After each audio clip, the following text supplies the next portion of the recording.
before there was darkness, before the notion of rebellion could even take shape, there was order, unbroken, unchallenged, and radiant beyond measure.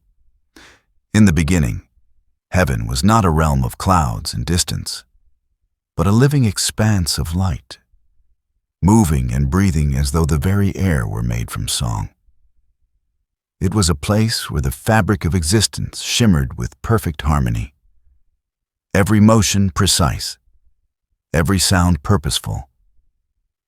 And within this flawless expanse, the throne of the Almighty stood, not as an object of stone or metal, but as the center of all things, the place from which reality itself flowed.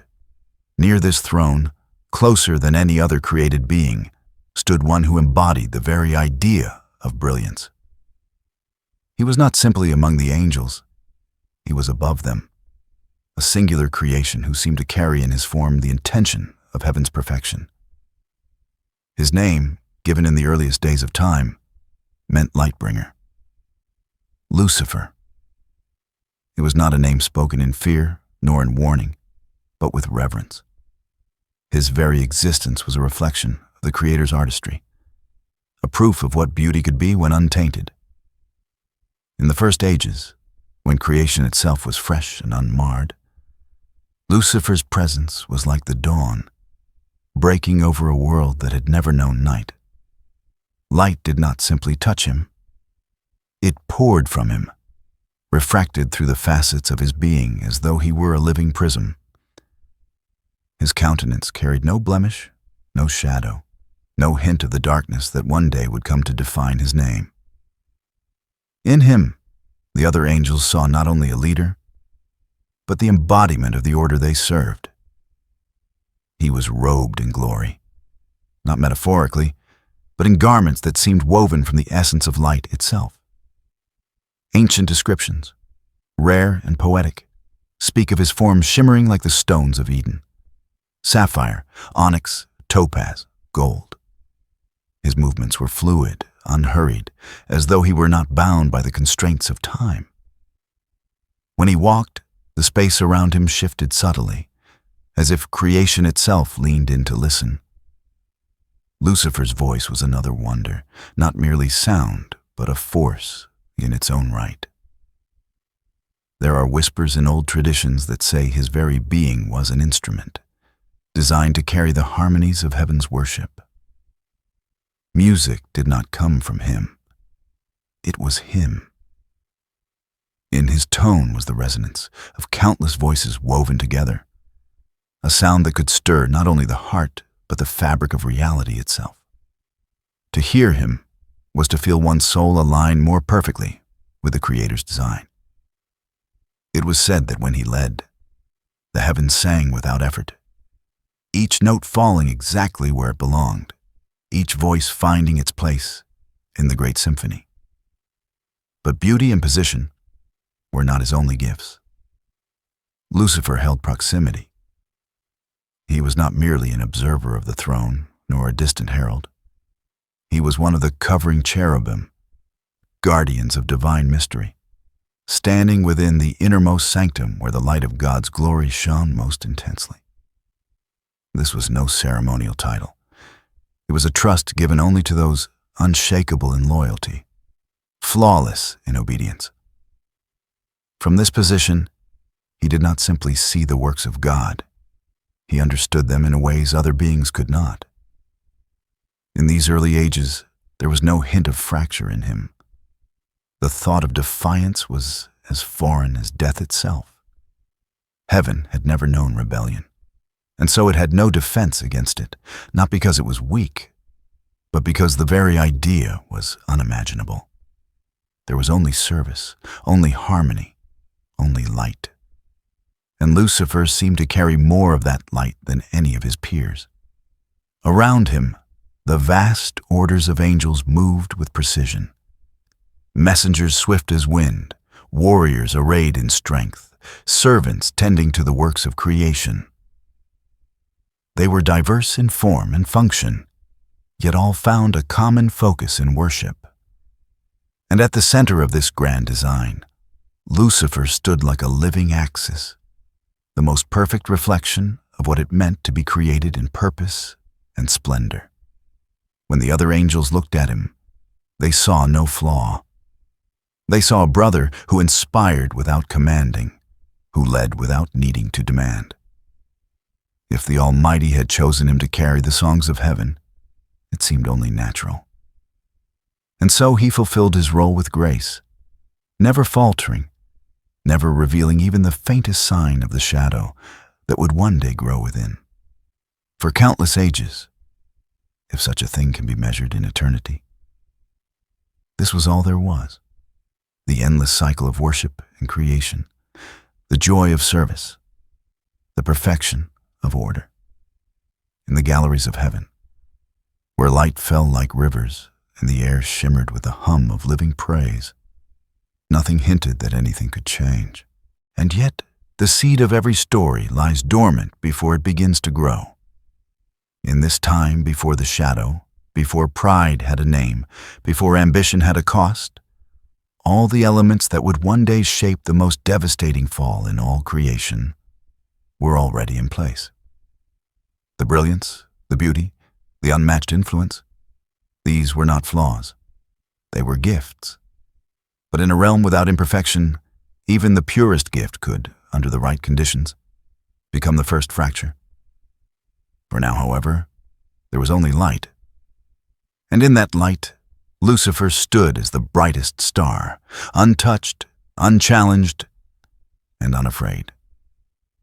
No one could imagine that the most dangerous darkness heaven would ever face would be born not in the far reaches of creation, but in the heart that stood closest to the throne.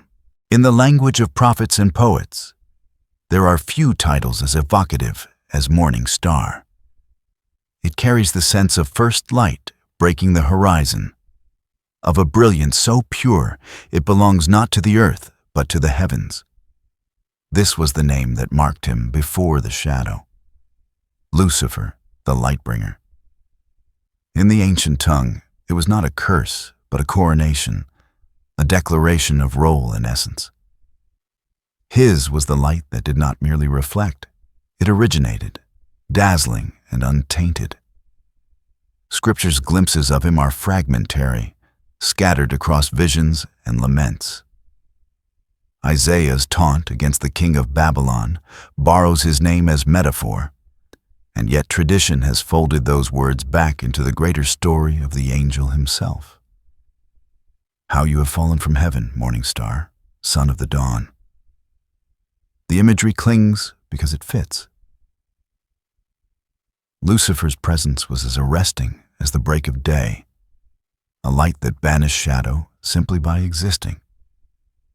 Descriptions from ancient writings and later tradition paint a form so resplendent it is almost beyond human imagination.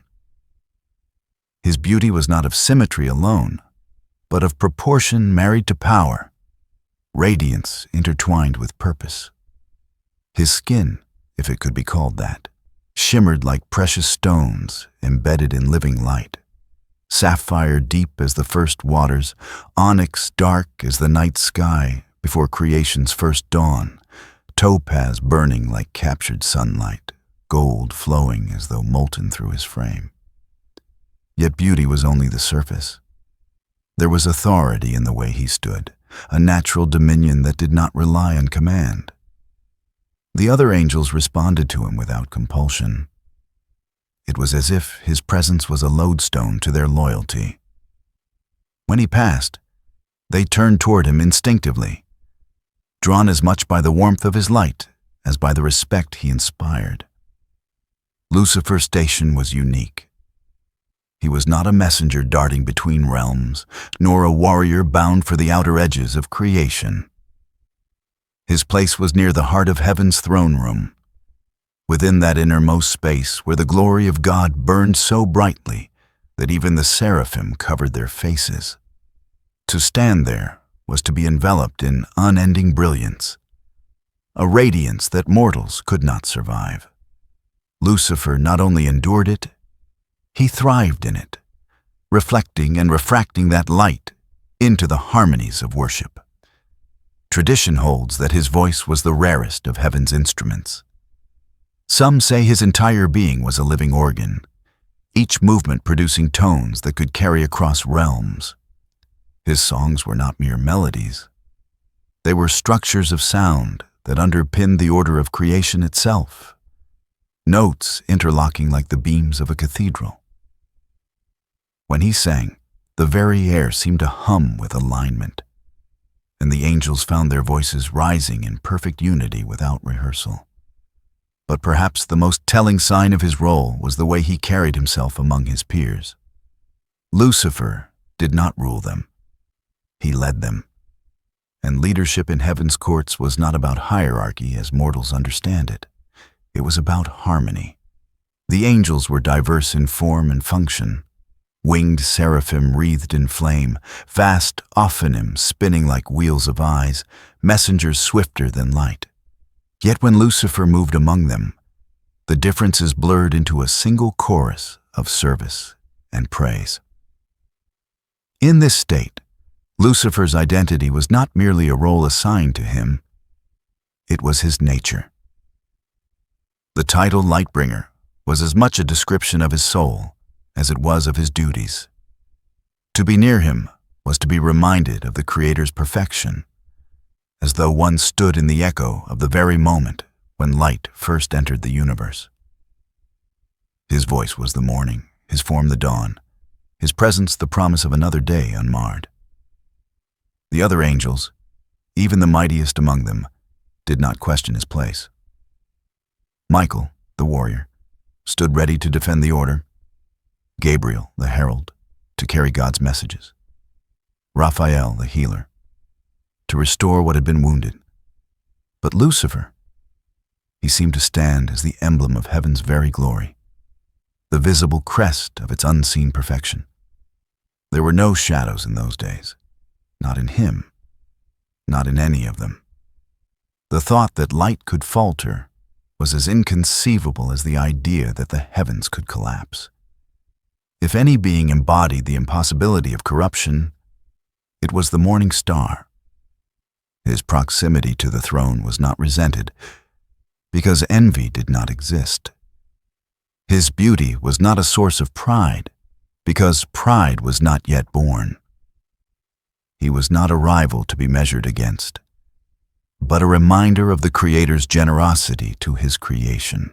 And yet, even in heaven, beauty carries weight. Perfection, no matter how pure, rests upon a delicate balance. For now, the Lightbringer bore that weight with grace, his every act a reflection of the one who made him. But perfection in creation is not invulnerable.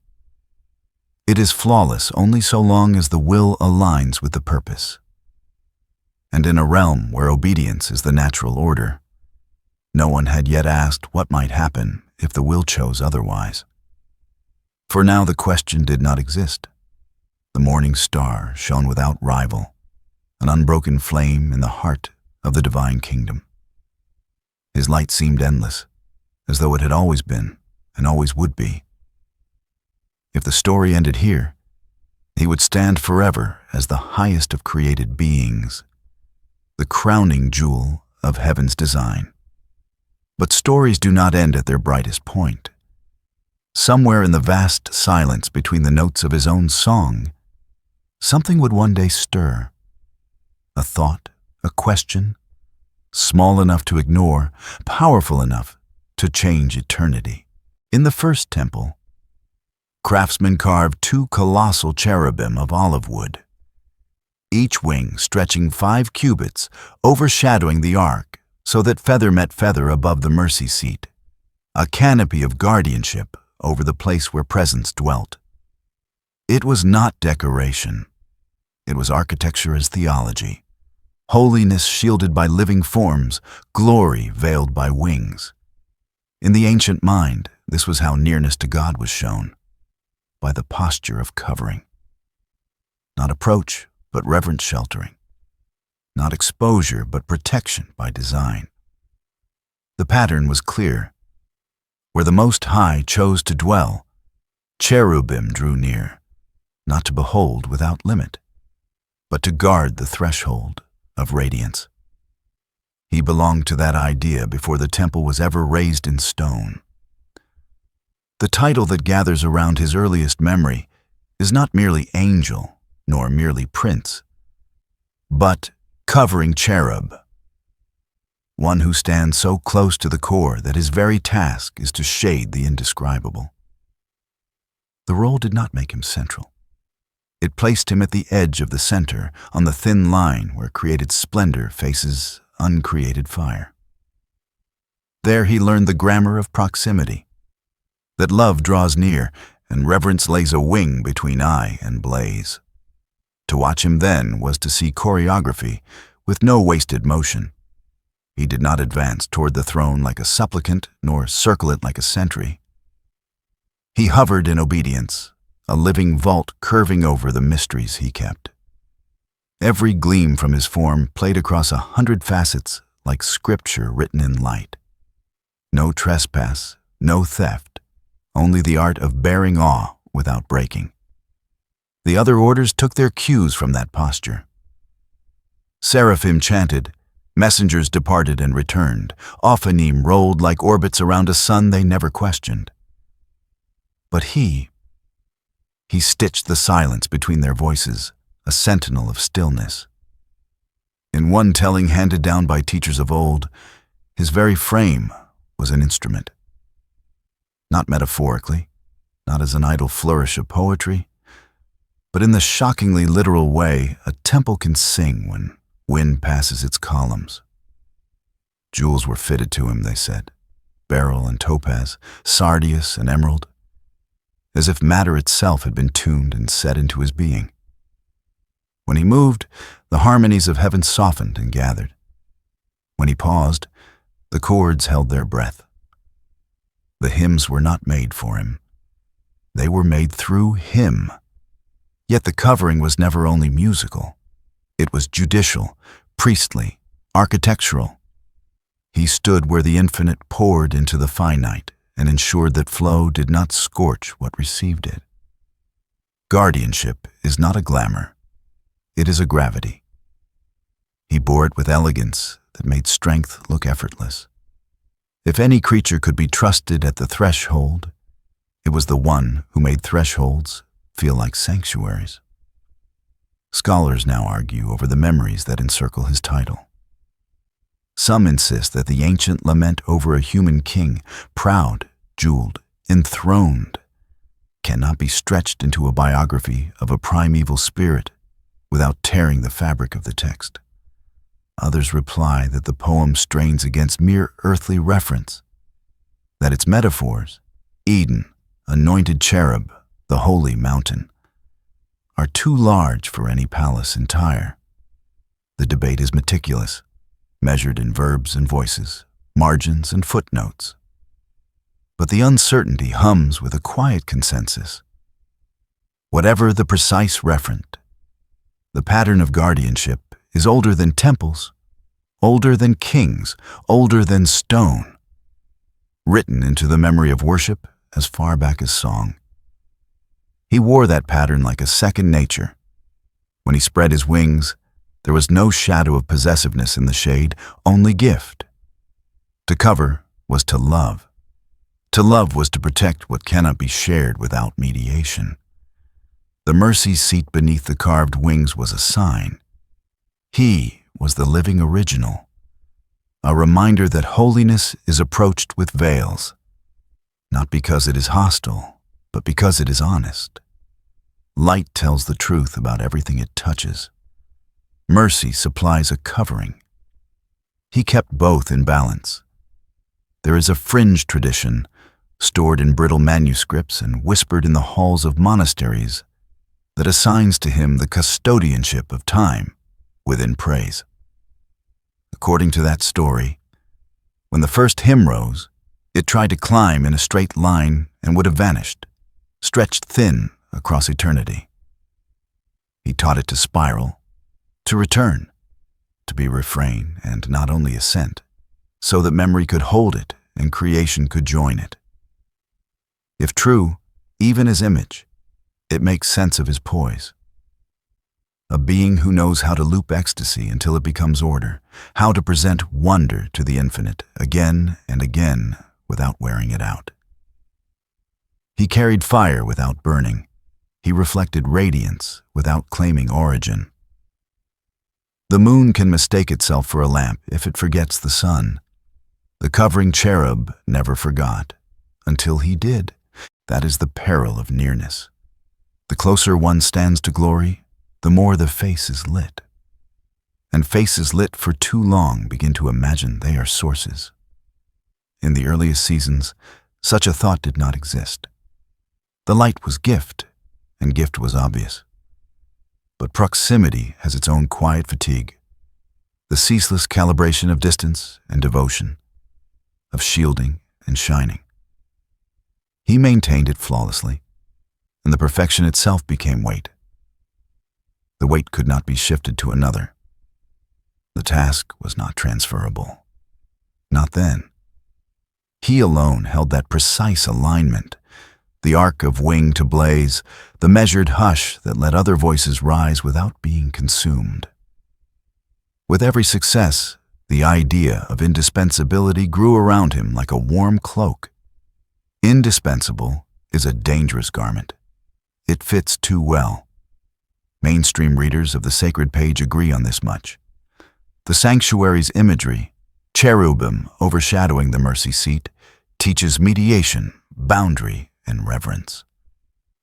The debate blooms only when that imagery is lifted into the skies and laid upon a person. Was he truly that cherub? Or has the language of liturgy been mistaken for biography? The uncertainty remains, flickering like a candle in a draught. Yet even the cautious admit how naturally the title suits the silhouette that tradition preserves. Meanwhile, the mystics continue their quiet work. In their visions he is seen pacing the circumference of the holy mountain, tracing with the tips of his wings the line where creature ends and creator begins. Every circuit renews the world. Every turn returns the melody. And once, only once, the trace falters, the curve straightens by a hair's breadth toward the center. No sound marks it. No other being notices. But where a wing should shade, light falls unmediated upon a thought, and the thought warms, and warmth becomes wanting. He does not seize. He does not speak. How could he? He has sworn his muteness at the threshold, that the silence he keeps will be the silence others trust. Yet even vows can be echoed back into the heart as questions, and questions arrive like dew, not like rain. They do not break, they gather. The covering cherub continues to cover, and in covering he begins, ever so slightly, to see the view a ruler would enjoy, were there no veil at all. Once, the ark wore angelic wings above and gold below. Once, the temple's doors were set to confess limits and invite awe. Once, he embodied both truths at once, nearness and restraint. This is the fact the historians will not dispute. Every holy place in Israel told its visitors, "Come close, but not careless." And this is the fringe that will not die, that before any sanctuary was framed, a living being bore that message perfectly. And this is the uncertainty the scholars still hold open without shame. How far a poem about a king may reach when it borrows Eden to tell the truth about pride. He returns to his post. The wings meet. The vault holds. The light remains merciful. And somewhere just under the skin of duty, a new awareness takes its first breath. How easily a guardian could become a gate. There was no battle, no flash of steel, no clash of wills in the open court. When the first fracture came, it was silent. So silent that not even he recognized it for what it was. It began as a seed, smaller than the dust motes that danced in heaven's light. Not a cry of defiance, not a declaration of ambition. Just a thought, a question. He had stood at his post for what mortals would call an eternity. His wings had shaded the glory no eye could bear. His voice had led the chorus in harmonies that wrapped creation in order. His every motion had been flawless, his obedience unquestioned. And yet, in the deep stillness between those perfect acts, something shifted. It was not weariness. Heaven knew no fatigue. It was not resentment. No injury had been done to him. It was something subtler, something more dangerous, because it wore the mask of reason. In that stillness, he began to wonder, why not me? The thought was not a rebellion, not yet. It was a curiosity draped in the language of possibility. Why should the throne be occupied by one alone? Why should the will of a single being define all things, when others, great and worthy, stood near enough to share in that rule? The question was quiet, logical even. But logic without loyalty is a blade without a sheath. It cuts before you realize you've drawn it. Lucifer did not reject the light. He loved it. He lived in it. But the thought began to twist its meaning. If he could reflect glory so well, if he could inspire the hosts so easily, if his presence could draw worship without command, why should he only reflect? Why not originate? Why should the light always pass through him and never from him? The dangerous part was how natural the thought felt. It did not arrive with the bitterness of jealousy. It came with the calm certainty of balance. He could share the weight of rule. He could improve the order. Was it truly rebellion to want to lift the burden from one to many? No angel had ever fallen. There was no precedent for what could grow from such a thought. No one knew the signs to watch for. When he led the choirs, his voice was as pure as ever. When he stood at the throne, his wings still covered the holy. When he walked among the hosts, they still turned toward him with trust and admiration. There was no break in his service, no faltering in his posture.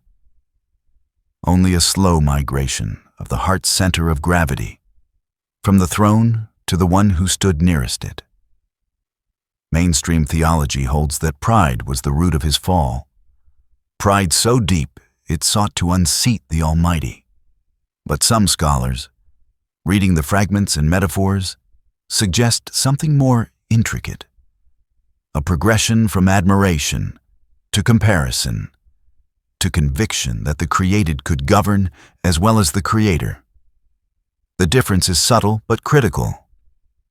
It wasn't hatred that began the fracture.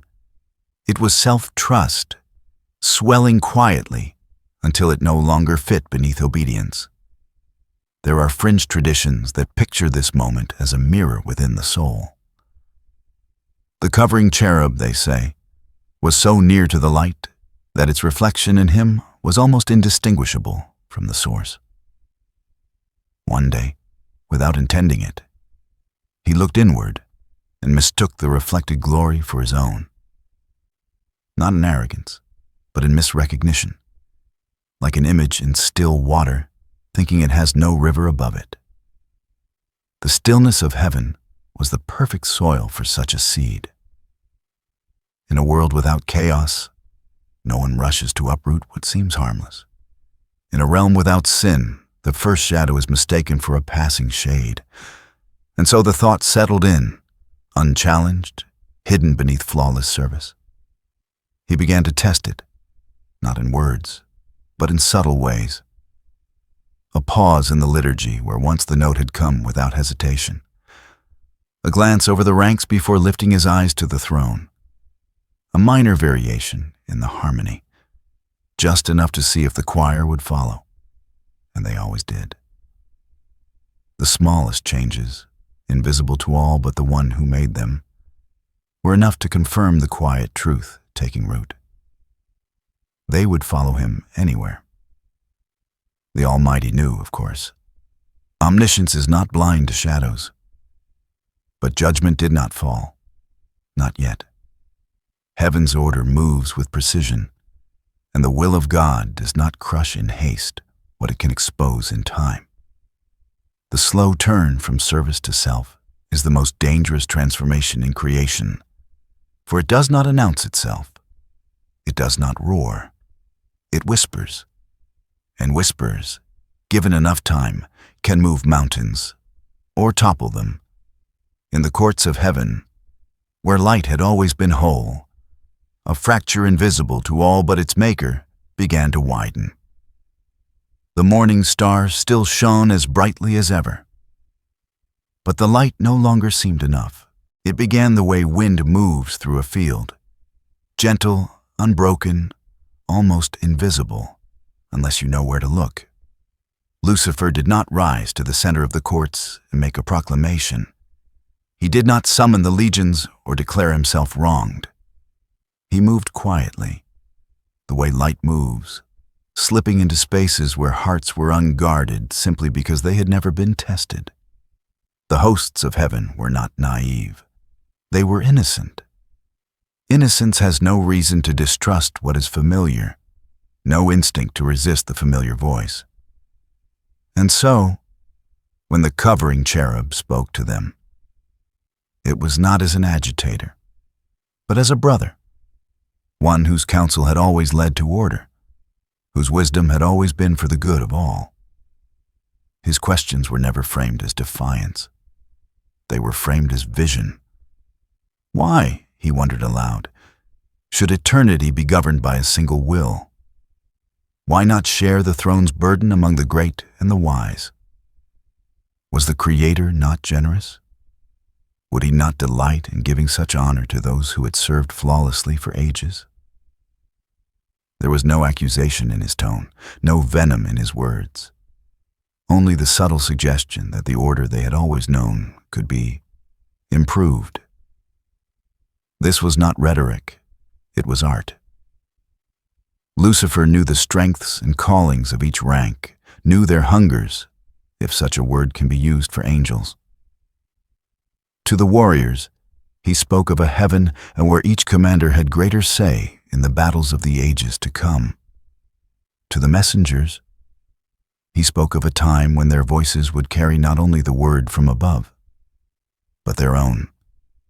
To those who served in the far reaches of creation, he painted pictures of a court more open, more responsive, more equal. Mainstream teaching calls this deception, a twisting of truth into rebellion. And yet, there is scholarly debate over how much of what he said was false. Equality is not in itself evil. The vision of shared honor is not inherently a lie. The fracture came not in the shape of the idea, but in the intent behind it. The throne of heaven was not a burden to be distributed. It was the seat of a will perfect enough to sustain creation.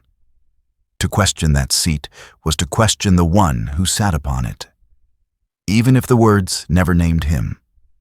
Fringe traditions take the image further.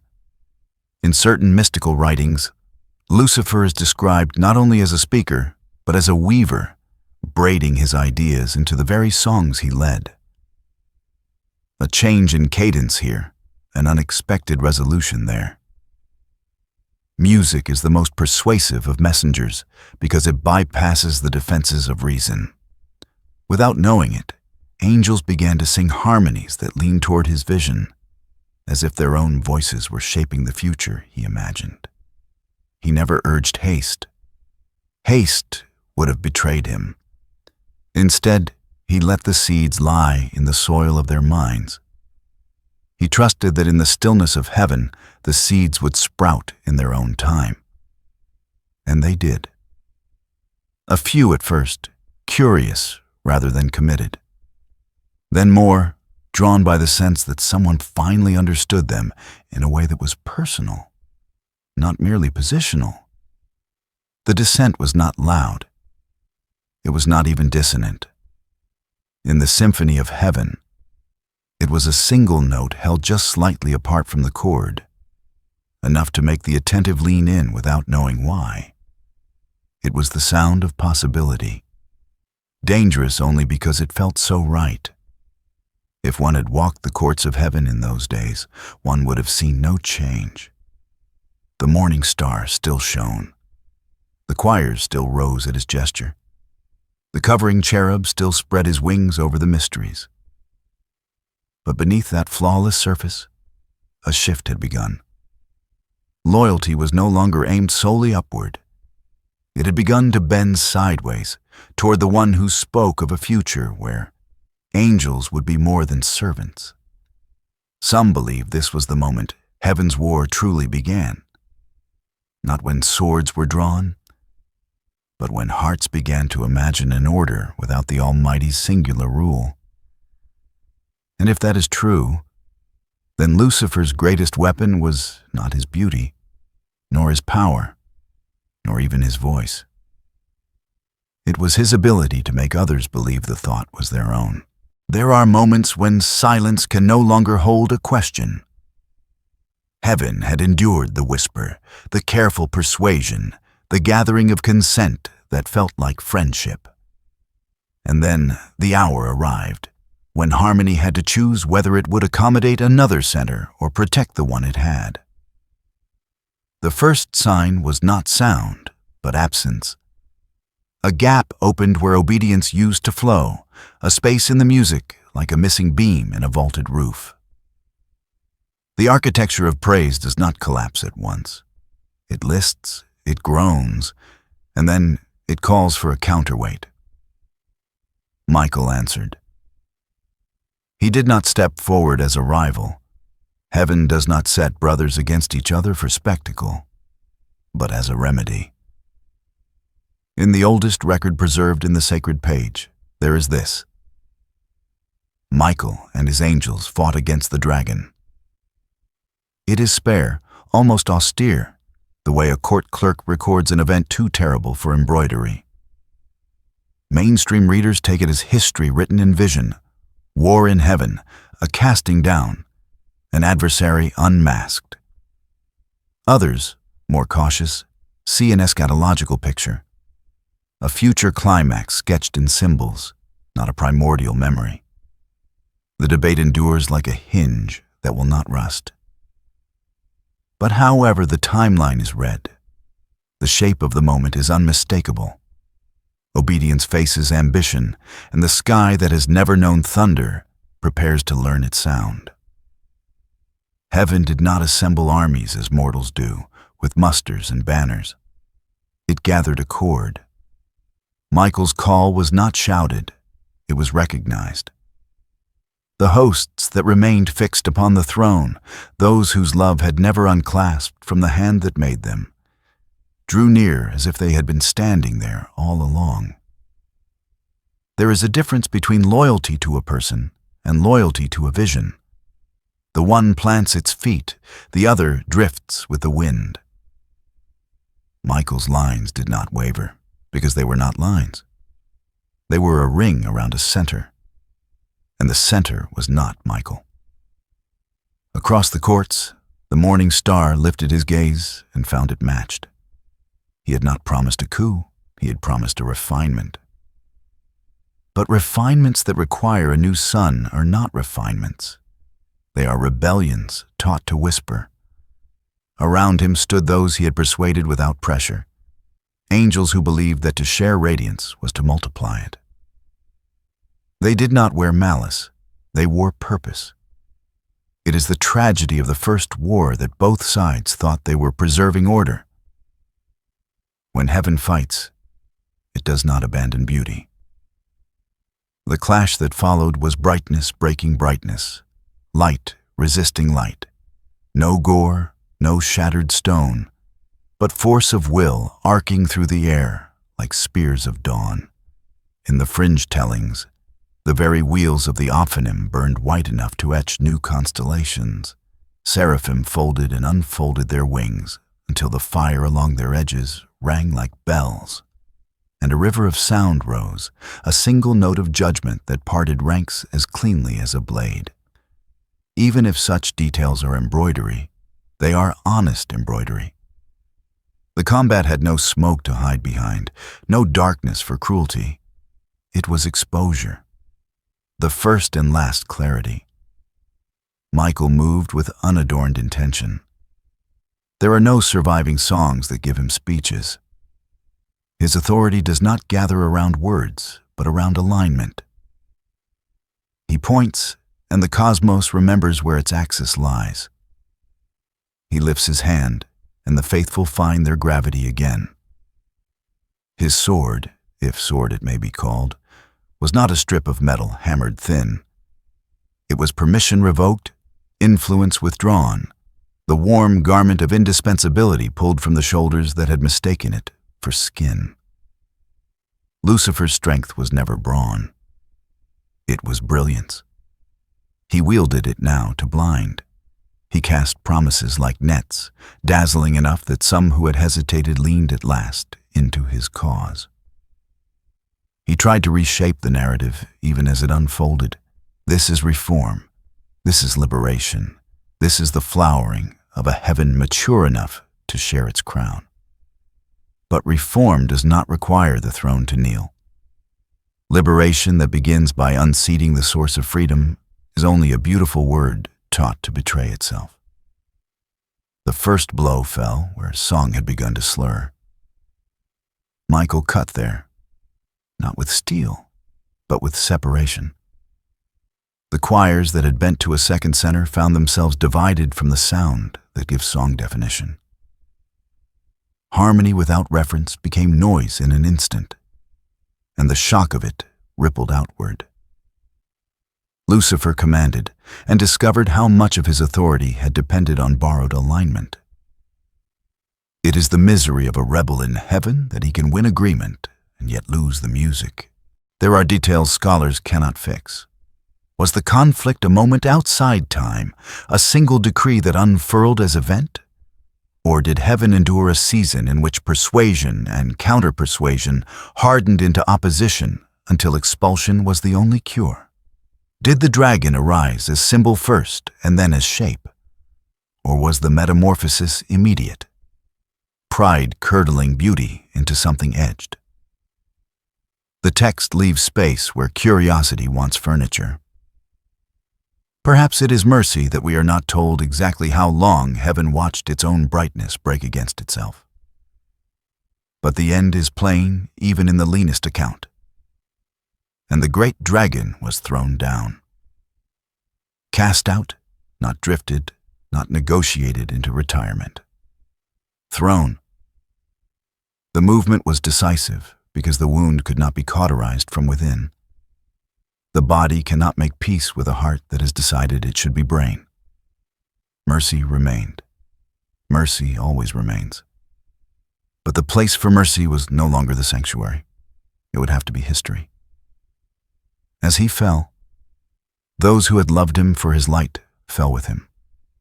Not conscripts, believers. This is the part that heaven grieved.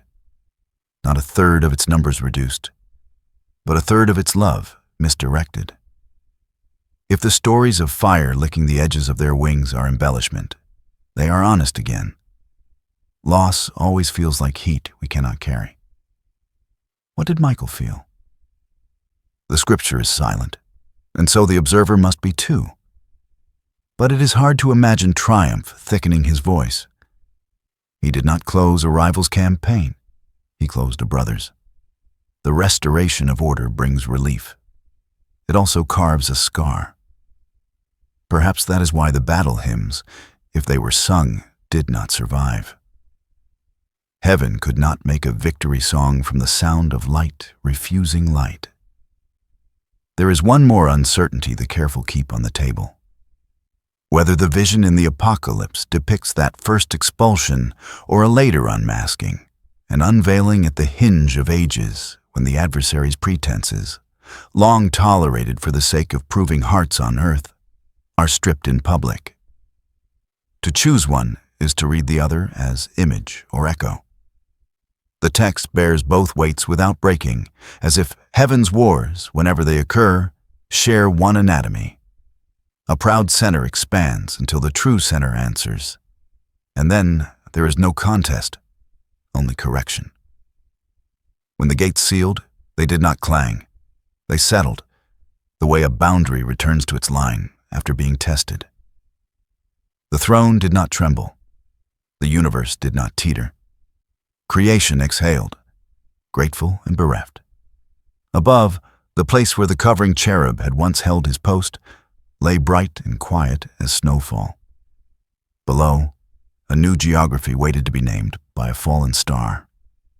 War had come to heaven and left it whole. But wholeness bought with sorrow teaches vigilance. From that day, whether at the dawn of time or at time's turning, every hymn carried an extra thread, thin and strong as gold wire. A memory that harmony is not a given, but a gift, and that gifts are guarded. There is no gentle way to describe what followed. One moment he stood among the highest, his wings brushing the light of the throne itself. The next, he was nowhere, his form driven from the heights as though the very air above heaven refused to bear him any longer. Scripture's witness reduces the immensity of the moment to a single line. I saw Satan fall like lightning from heaven. Lightning, sudden, without warning, ungraspable and final. Not drifting like a leaf torn from a branch, but hurled, flung with force enough to cut through the fabric of realms. Lightning does not linger. It burns in an instant and is gone, leaving only the echo of its passage. So it was with his fall. One heartbeat he was the light-bringer, a being whose name carried reverence across the courts of glory. The next, he was a stranger to those same courts, the gates closing above him like the shutting of an iron vault. The realm he had helped fill with harmony now sealed itself against him. Fringe traditions add imagery the scriptures leave unsaid. Wings scorched to black, curling inward under the heat of divine judgment, a scream trailing behind him like a ribbon of fire, not in fear, but in outrage. Whether such details are literal or poetic, they echo the truth that the fall was not quiet, nor was it dignified. It was violence without malice, the inevitable force of law returning the order he had tried to alter. He did not fall alone. Around him tumbled those who had chosen his vision, angels whose first act of disobedience had been to believe him. They were not created for rebellion. They had been made for light, but loyalty misplaced has its own gravity, and it pulled them down with him. Their faces, once mirrors of heaven's own radiance, began to warp, not always into horror, as human imagination loves to picture, but into shapes that reflected their new center: ambition, bitterness, shame. Some became monstrous in form, their beauty collapsing into symbols of wrath. Others remained strikingly beautiful, because the most effective deceivers were the face of what once was good. The realms he fell through are unnamed. Some traditions speak of the heavens in plural, layers of reality he was driven through like a stone cast down a stair. Others suggest the fall was from one state of being into another, an internal unmaking rather than a journey through space. Scholars debate whether fall is a metaphor for the loss of authority or an actual displacement into another realm entirely.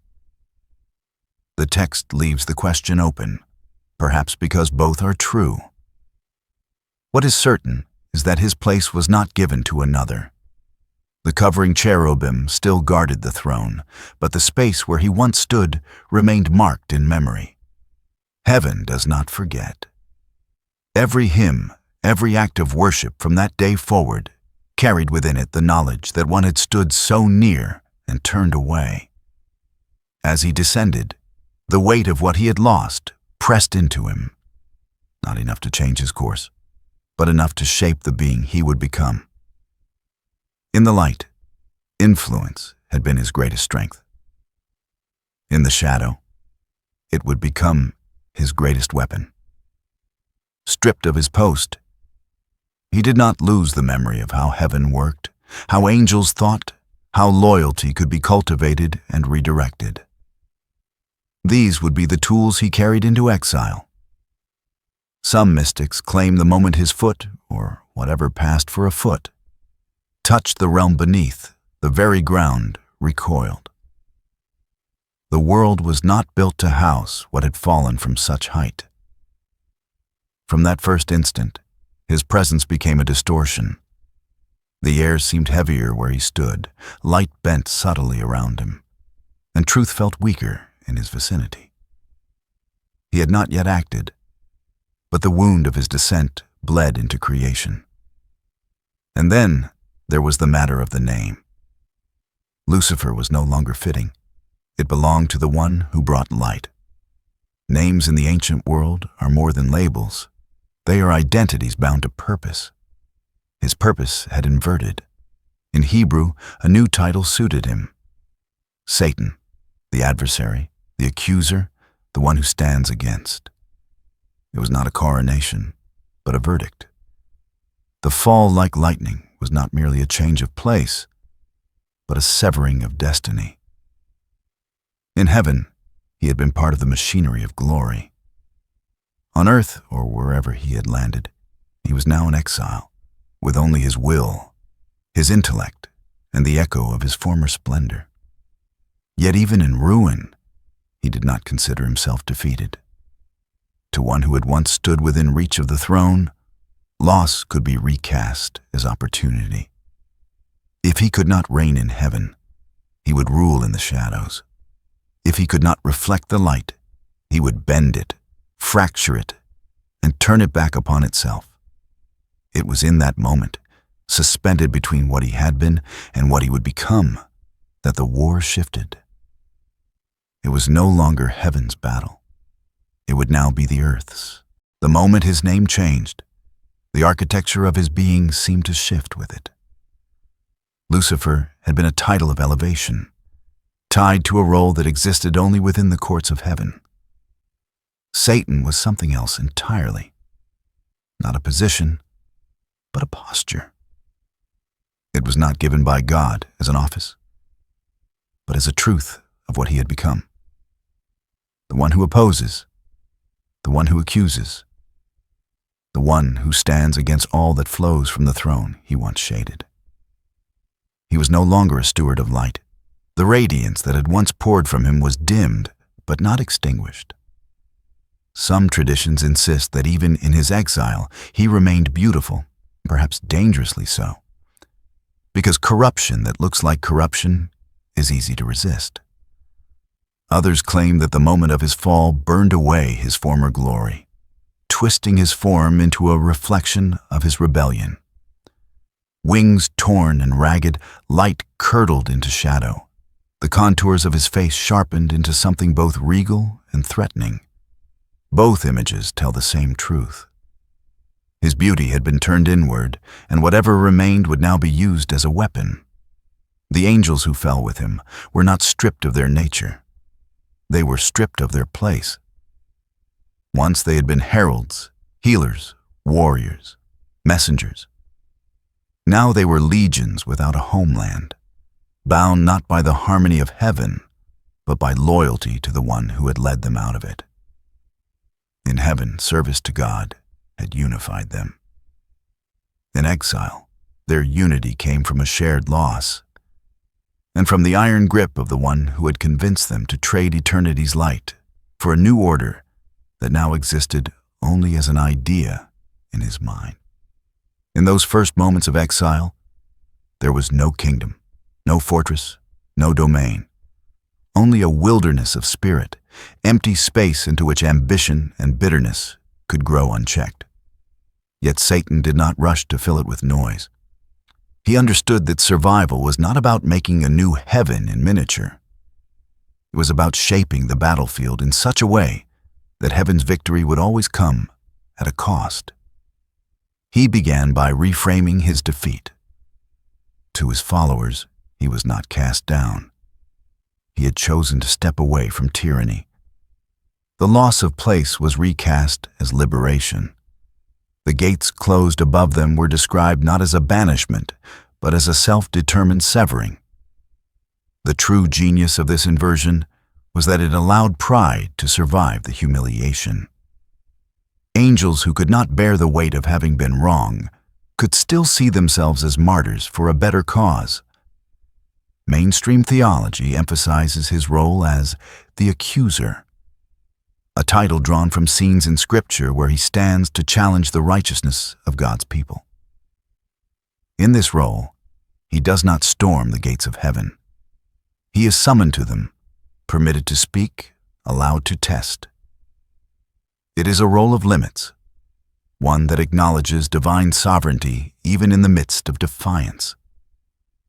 Yet in fringe traditions, this role is expanded into a kind of shadow kingship, where Satan is imagined as ruling over a structured hierarchy of demons, a counterfeit court mimicking the order he once knew. That counterfeit court did not begin with thrones or ceremonies. It began with influence. Satan understood that raw power alone could not sustain rebellion. Persuasion could. The same skills that once inspired angels to sing under his direction could now bend wills in quieter, more insidious ways. He taught his followers to abandon the blunt force of open defiance in favor of the subtler art of corruption, twisting truths, shaping desires, making wrong appear as right and right appear as an unnecessary burden. From this point forward, he would no longer be a guardian of order, but a saboteur of it. Where heaven built, he would erode. Where the Almighty planted, he would sow weeds. And where he could not destroy outright, he would distort until the thing no longer resembled what it had been. His weapons were no longer fire and light, but suggestion, illusion, and the careful crafting of choice. Over time, these methods shaped the very identity of those who followed him. Some retained enough of their former beauty to pass undetected in the realms they would one day haunt. Others allowed their forms to mirror their inner rage, becoming monstrous in ways that served as warnings and lures alike. No longer angels, they became demons, not creatures born of shadow, but light undone. In this new existence, Satan's legions learned to move between realms, to observe without being seen, to wait for the moments when the will is weakest and the heart most ready to believe a lie. They were not omnipresent, but they did not need to be. Each was a carrier of his strategy, a fragment of the adversary's will, sent to fracture what heaven had made whole. The covering cherub was gone. The morning star was gone. What remained was an adversary without rest, a ruler without a throne, a voice without a choir. And yet, in the emptiness of exile, he found a strange kind of purpose. If he could not dwell in the presence of God, he would wage war against it in every place it touched.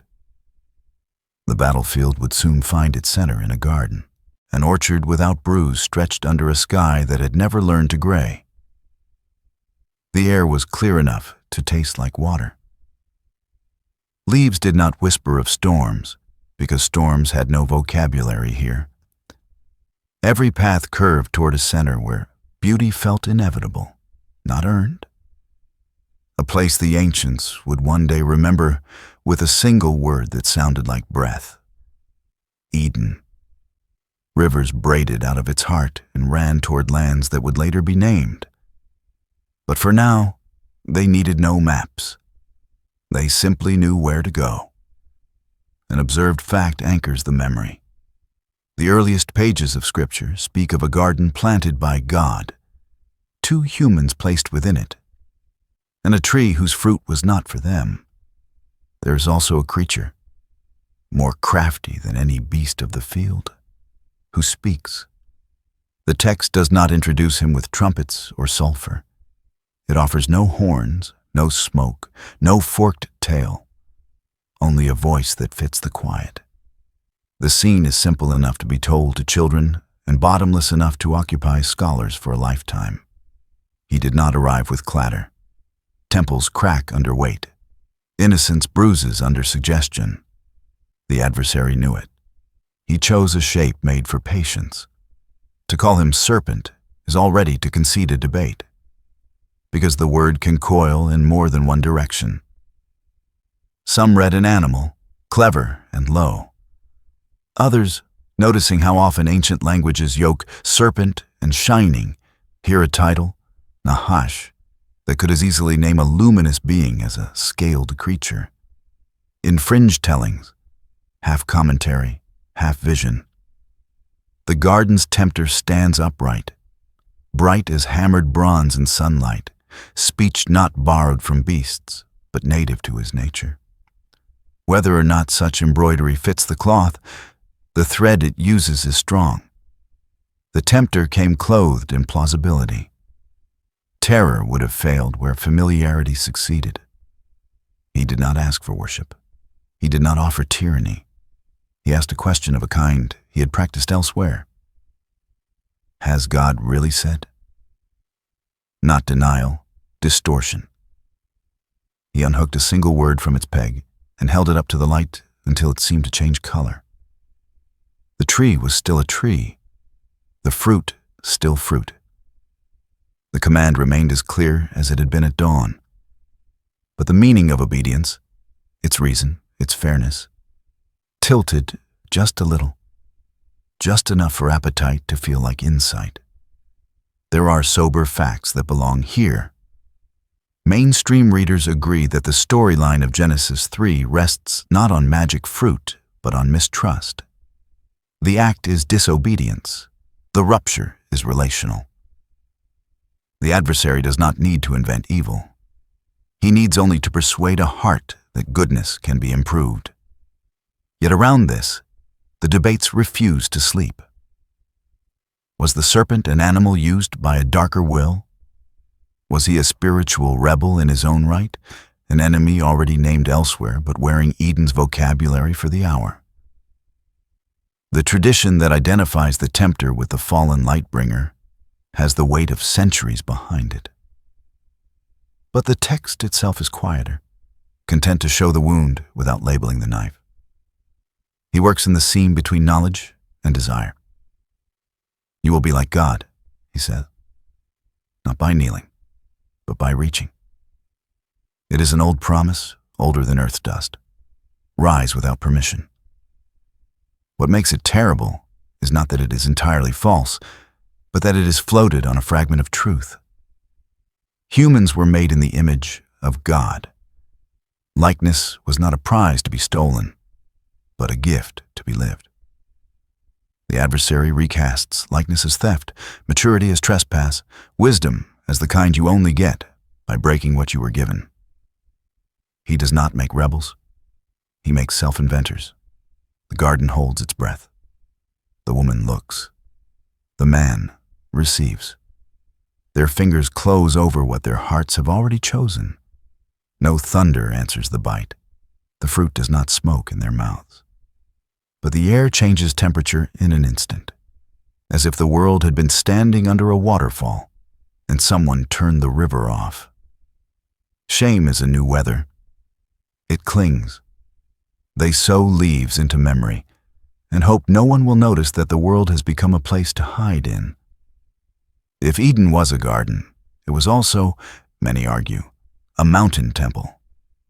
Rivers descending from a source, a presence walking among trees in the cool of day, a charge given to work and keep, verbs later used of priests tending sacred space. This reading is not a fringe invention.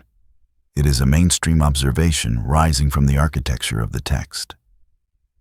And if this is true, then the trespass was not only theft, it was sacrilege, an unclean touch upon a holy thing. In that frame, the serpent's question becomes liturgy inverted, not an invitation to adore, but an inducement to perform worship on oneself. The adversary says little after the deed. He does not need to. Sin speaks with an echo that answers every room. Fear learns a language in a single hour and never forgets it. The couple hide from the one whose footsteps had been their favorite sound. Leaves rustle like excuses. The questions come, gentle, surgical, and the truth spills out brokenly in blame. The serpent has no defense to offer because he has already won the only verdict he sought: distance. Scholars still wonder whether the curse that follows reads as pure punishment or as a dark promise of protection, thorns to slow hands, sweat to remind bodies they are not gods, pain to teach hearts that love costs. The words to the serpent are the clearest. There will be enmity. There will be a seed. There will be a bruise for a bruise, and one day a crushed head. The line is thin as a thread and strong as iron. The adversary hears it and knows the story will not end in a garden.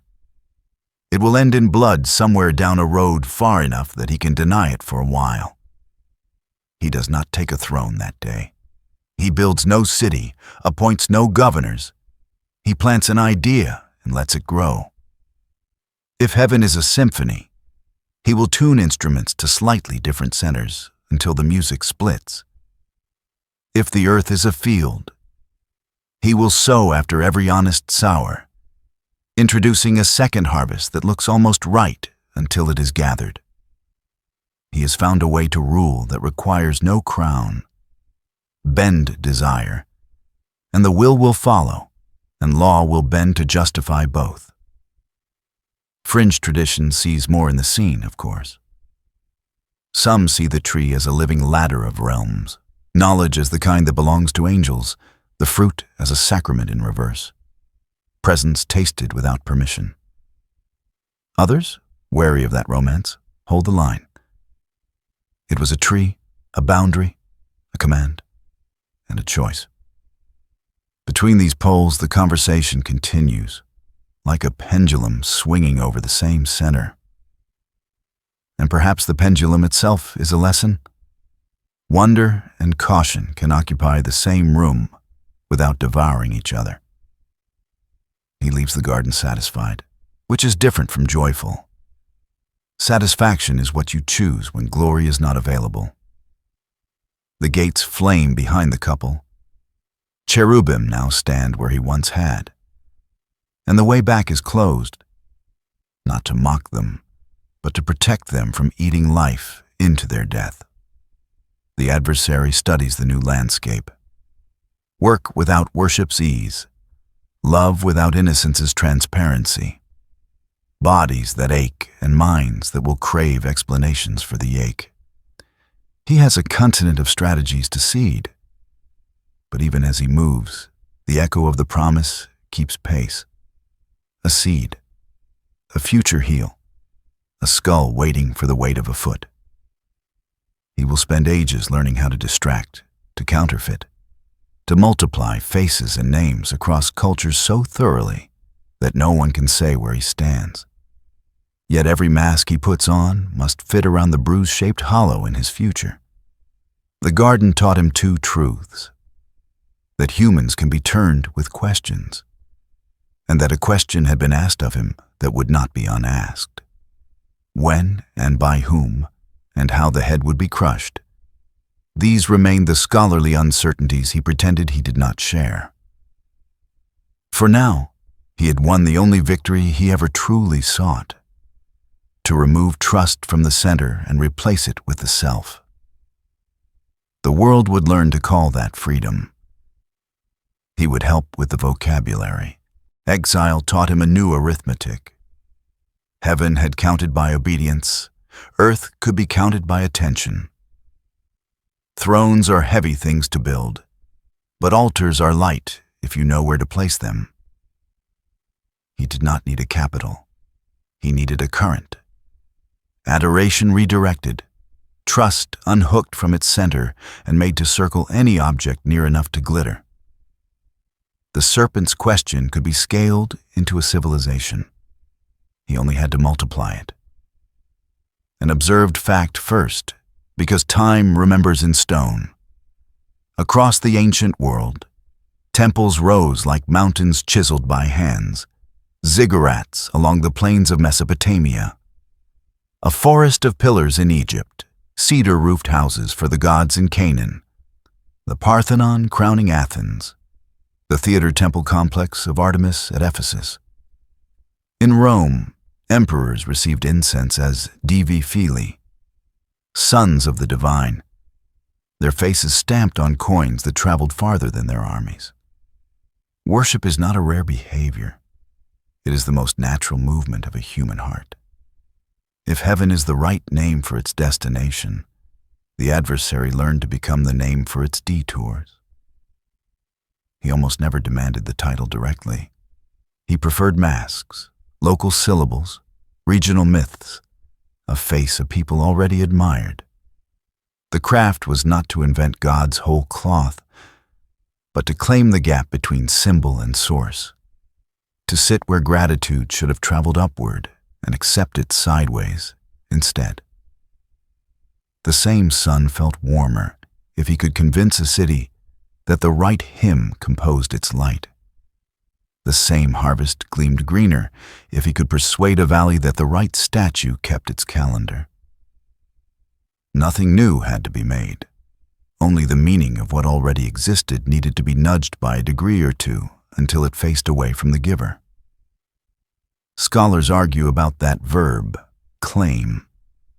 Was there truly a single adversary behind the many names? Or were those names human attempts to make sense of weather, luck, and fear? Was the God of this world a personal will stalking history? Or a phrase for the age's collective blindness, an atmosphere of misdirection that settles over cultures the way fog settles over water? The debate runs across pages and centuries. What refuses to debate is the effect. Wherever praise detached from the one who breathed the world, it did not lie idle. It hardened into power, political, economic, artistic, and then demanded more. Fringe tellings sketch an invisible geography to match the visible. Thrones hung in the air over cities, fed by songs below, roads between sanctuaries forming lines like chords, statues sleeping by day but drinkers by night, their stone mouths sipping the attention poured before them. There is poetry in this, yes, but the poetry fits the pattern. He had been a covering cherub.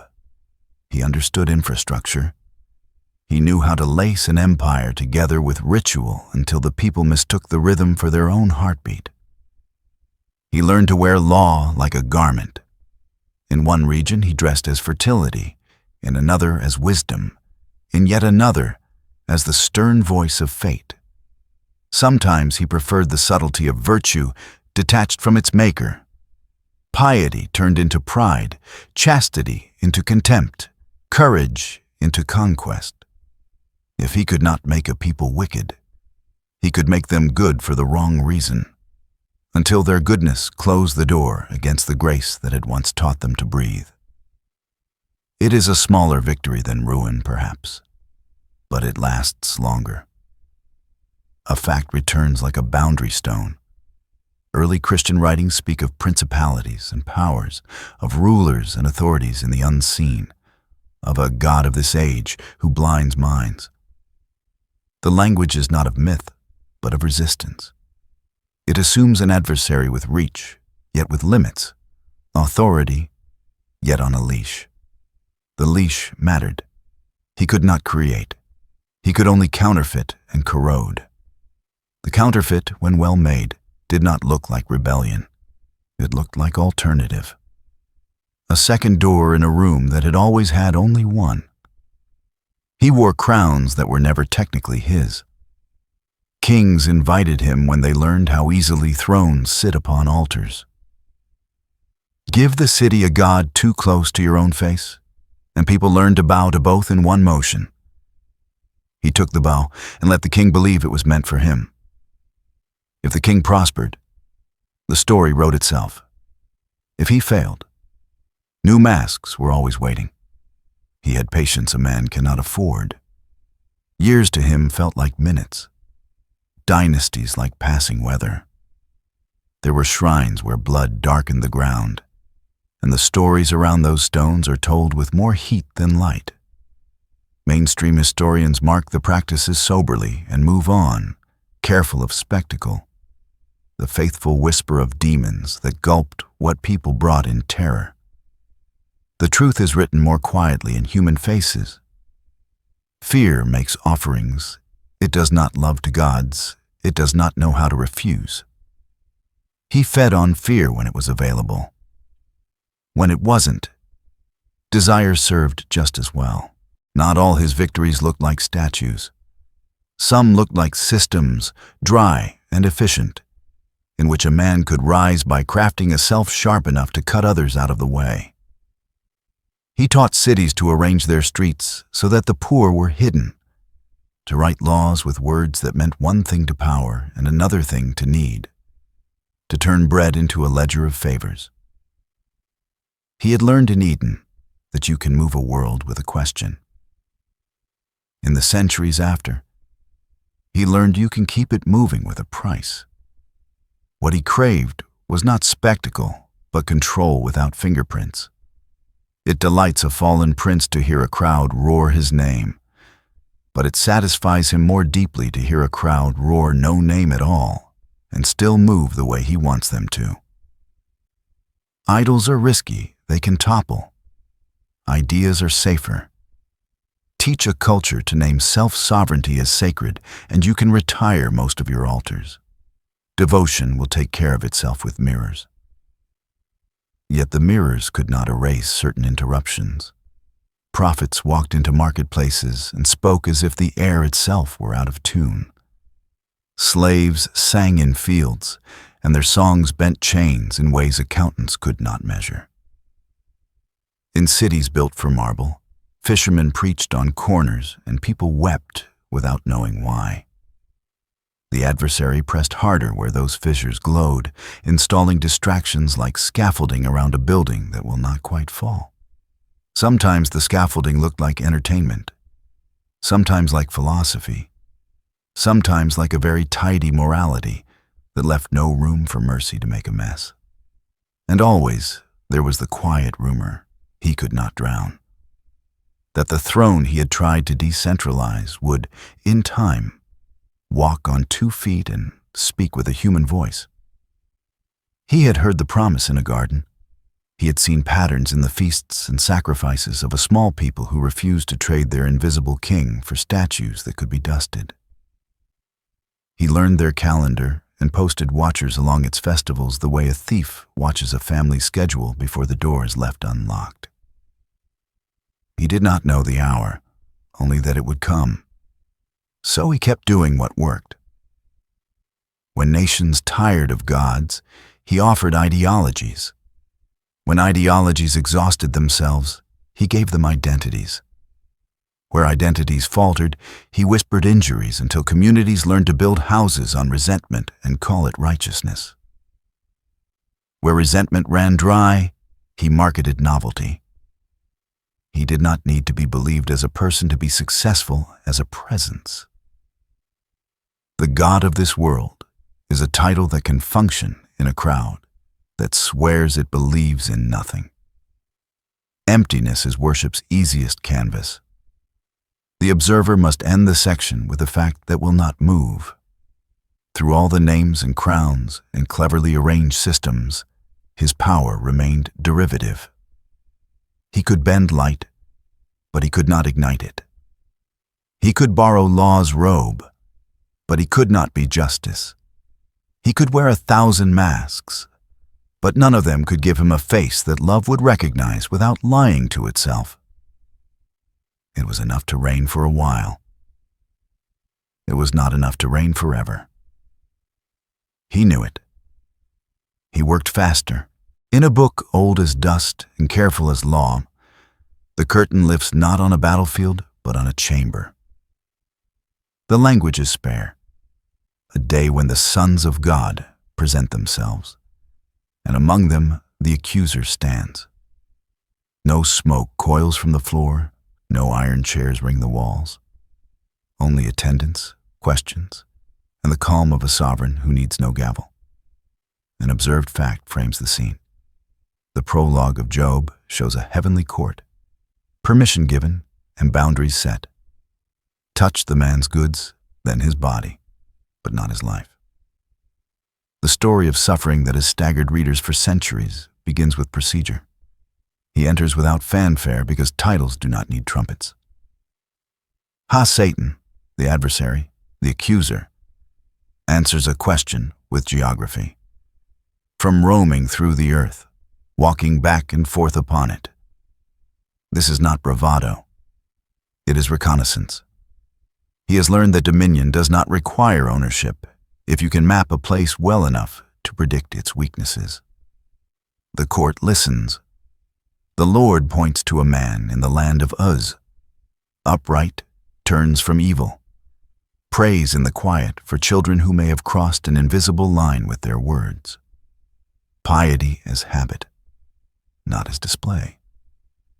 The accuser does not contest the description. He reframes it. Does Job fear God for nothing? It is the sharpest blade an exile has ever learned to carry. Reduce love to transaction.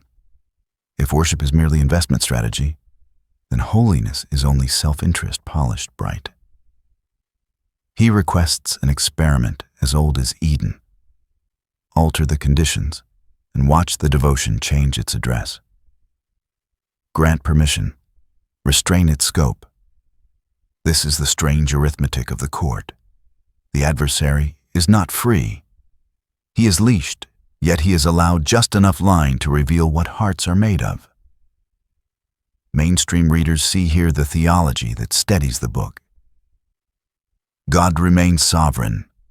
The accuser acts by allowance. Suffering can expose rather than erase integrity. The facts of the narrative are plain. Bands of raiders descend, fire falls inexplicably. A wind snaps a house like a twig. Livestock vanish, servants die. Children are taken in a single afternoon. The man sits in shock and tears his robe. The words that come are not polished for doctrine. They are raw enough to sting. Yet he does not curse the one he had blessed when the world was whole. The court reconvenes. The adversary, undeterred, revises the calculus. Skin for skin. Touch the bone and flesh, and you will hear the truth. The permission widens by a hair's breadth and no more.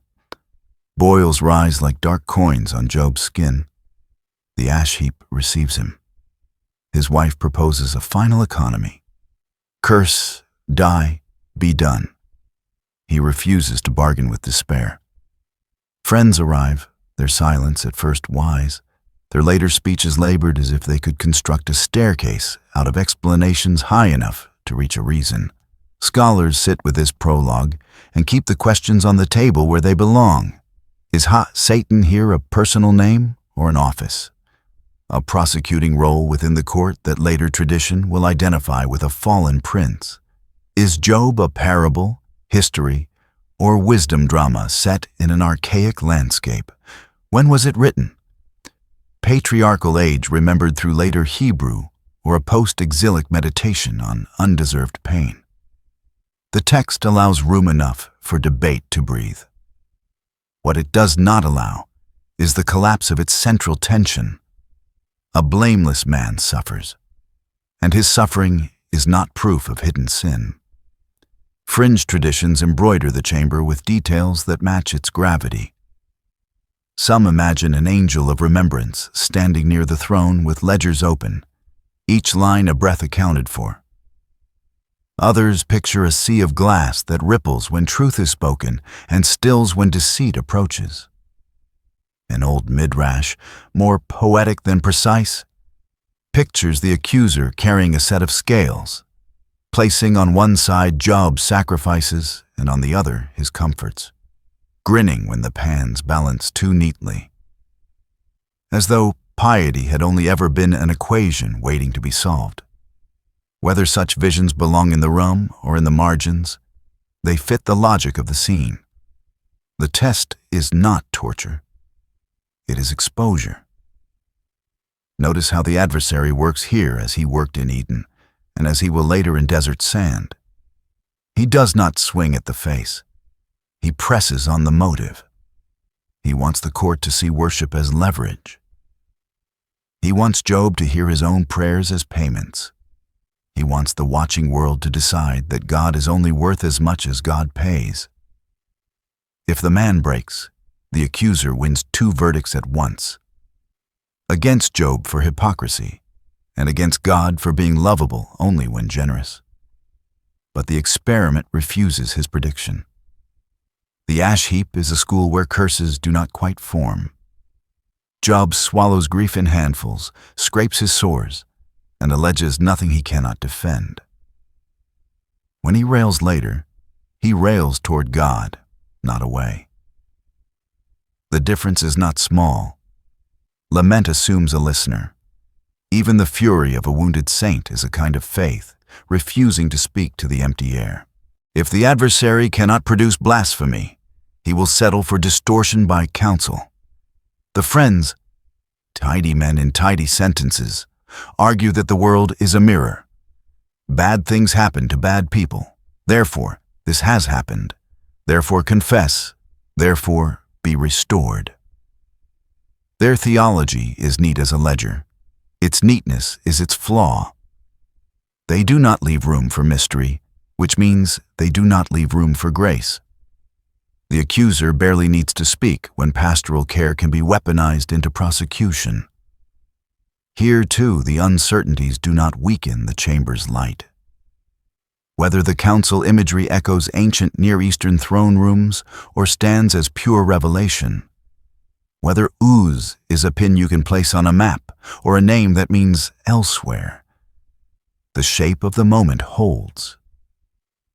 There is a court above courts, in which the adversary cannot define the rules, only exploit the permissions he is given.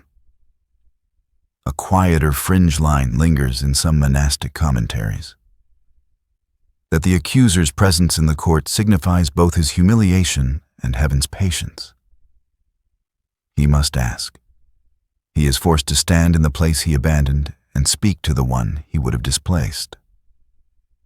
In that reading, the leash is a mercy even to him. Exposure might yet have taught him to bow. It does not. He will take the leash as long as it lets him bruise. Down on the ash, a shard of pottery becomes an instrument. Job draws it across his skin the way a man might draw a note across a string to see if a song is still possible. It is. It sounds like a question too large for words. When at last the whirlwind speaks, it does not explain arithmetic. It displays architecture. Where were you when? The answer to the accuser is not a syllogism, but a sight. Job is not told why. He is shown whom. The ledger snaps shut without numbers. The adversary is not invited to object. He withdraws. No triumph, no scene. Only the empty air of a courtroom that has concluded its business. He has learned again the lesson he hates: boundaried power, borrowed reach, and the stubbornness of a heart that fears God for something other than profit. He will change the angle next time. If a righteous man standing on ashes cannot be turned, perhaps a hungry one standing in sand will do. The land falls away from Jerusalem into a country of broken stone and withered light. Hills scabbed with chalk, ravines where heat collects like a second atmosphere. The ancients called it Jeshimon, the devastation. Wind goes there to practice loneliness. Silence keeps house in caverns bleached into the flanks of rock. An observed fact anchors the hour. The synoptic Gospels say that after baptism in the Jordan, the Spirit led Jesus into this wilderness for 40 days. And there he ate nothing. The number is not an ornament. It echoes Israel's 40 years, Moses' 40 fast upon Sinai, Elijah's 40-day flight to Horeb. Time itself is being tuned to an older key. Hunger is not a metaphor here. Ribs pronounce themselves under a carpenter's skin. Tongue thickens. Breath learns to measure itself. Stones stud the ground like loaves abandoned by a careless baker. Judea's geology is cruel that way. Limestone baked into shapes that look like bread, smell like heat, weigh like need. He sits among them and prays. The river's voice has long since retreated into memory. This is my beloved son. The memory is the point. Wilderness exists to test whether a word can outlast weather. He arrives without dust or footfall, as if the air had kept a place for him since Adam. He does not bear teeth, he bears arguments. The adversary will not strike a starving man. He will offer him a sensible miracle. If you are the Son of God, command that these stones become bread. The sentence respects power, even flatters it. You are who you heard you are. Use it. The first temptation is not gluttony. It is autonomy in a holy tone. Prove identity by self-provision. End the ache you did not choose. He answers with famine's calm. No gesture, no conjuring, only a verse carried from the desert of another age. Man shall not live by bread alone, but by every word that proceeds and from the mouth of God. The hunger remains. That is the victory. The adversary studies the refusal like a jewel that keeps failing to crack. Scholarly debate hums at the margins. Matthew and Luke report the same three temptations in differing orders. Was the sequence theological rather than chronological? An arrangement crafted to crescendo toward the city or toward the world's thrones? The uncertainty does not dim the light. Either way, the shape of the assault is consistent. Appetite, spectacle, dominion. The same ladder Eden climbed, now set against a different tree. Suddenly, or slowly, time is elastic where spirits speak. They stand upon the pinnacle of the temple. Stones past counting lie, fitted beneath their feet, white as old bone, balancing courts and colonnades. Which pinnacle? Scholars point to the southeast corner above the Kidron, where a leap would plummet a man a dizzying drop. Others argue for a high point nearer the sanctuary proper. The uncertainty remains a mercy. The point is not the ledge, but the logic. If you are son, throw yourself. Angels will keep your feet from stones. Scripture quotes Scripture now, a serpent wearing the skin of a psalm. The tempter has learned to move within liturgy. He replies again with the desert in his voice. You shall not test the Lord your God. Testing would turn trust into experiment. The court in Job had run that gauntlet already. Heaven needs no reenactments. The last vision opens like a wound to geography. All the kingdoms of the world unfurl, capitals and caravans, granaries fat with grain, marble seats that pretend to be thrones, ships cleaving blue cloth into foam, the coin gleam of treasuries that imagine themselves suns. How can a single summit hold such distance? It cannot, unless the mountain is an hour, not a hill, a vision, not a vista. Mainstream readers recognize the rhetoric of showed him all the kingdoms, a compression of sight the way a dream folds decades into seconds. Fringe tellings embroider. The adversary lifts a veil, and beneath it, the world boils like metal in a crucible. All faces thrown upon one surface, so that power may be weighed at once. Whether or not the veil exists, the bargain is real. All this I will give you, for it has been delivered to me, and I give it to whom I will.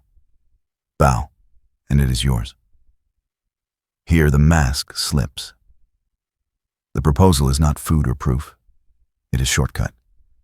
Wear a crown without a cross. Rule the world by skipping the wound it needs to be healed. Reign by accepting a world's terms.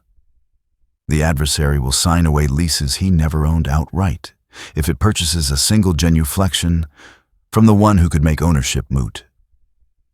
He is a fallen prince. He understands contracts. Begone, he hears, and then the line of Deuteronomy that keeps Sinai burning in the mouth. You shall worship the Lord your God. and him only shall you serve. The refusal is not thunder. It is the precision of a carpenter measuring an edge and finding it square. With that, the pressure evaporates.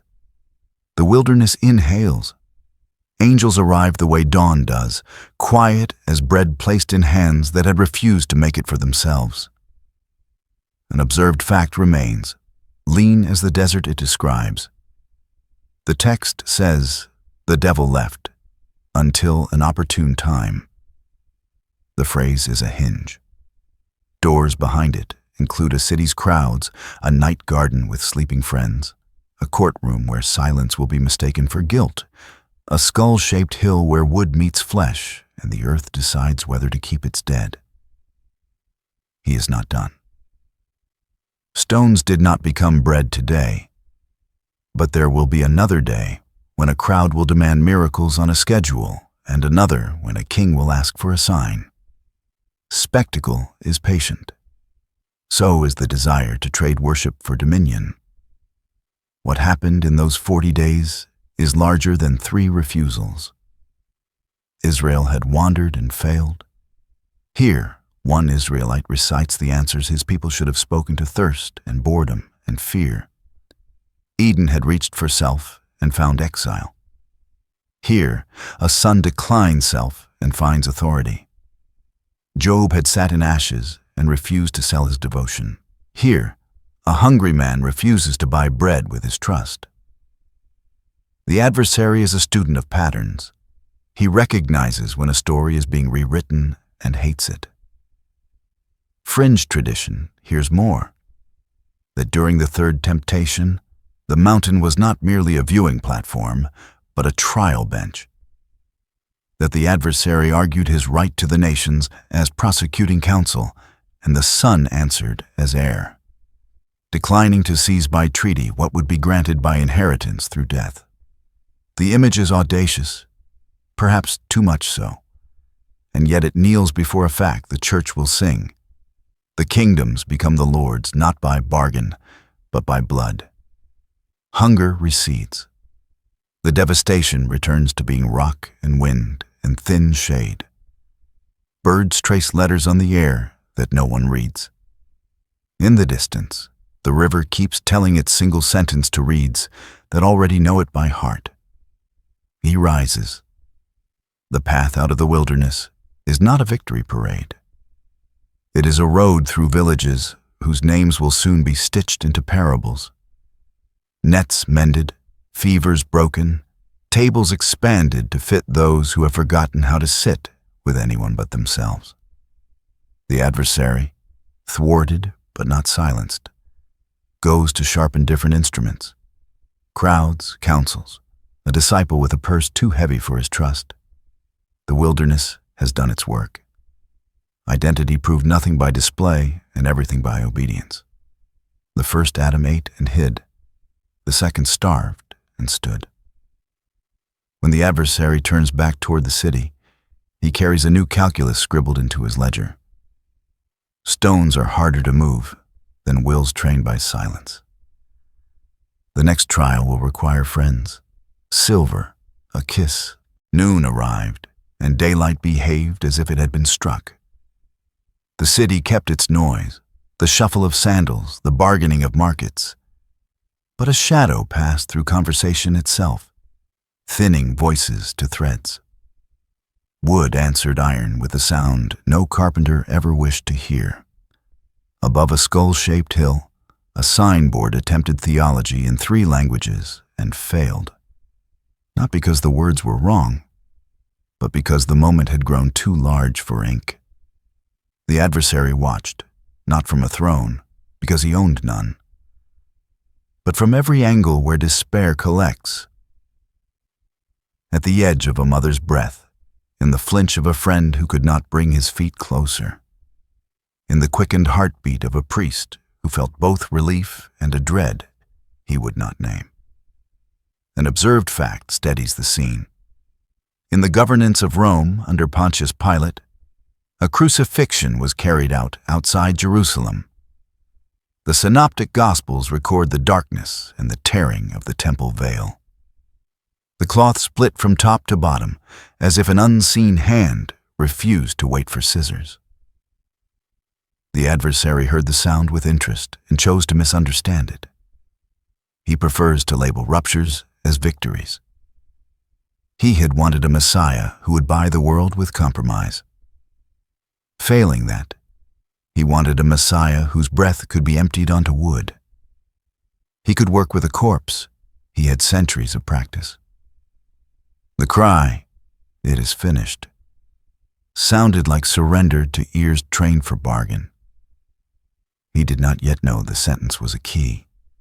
When the body was taken down and wrapped, when spices were measured and a stone rehearsed its role, evening folded the hill into a shape the city could almost ignore.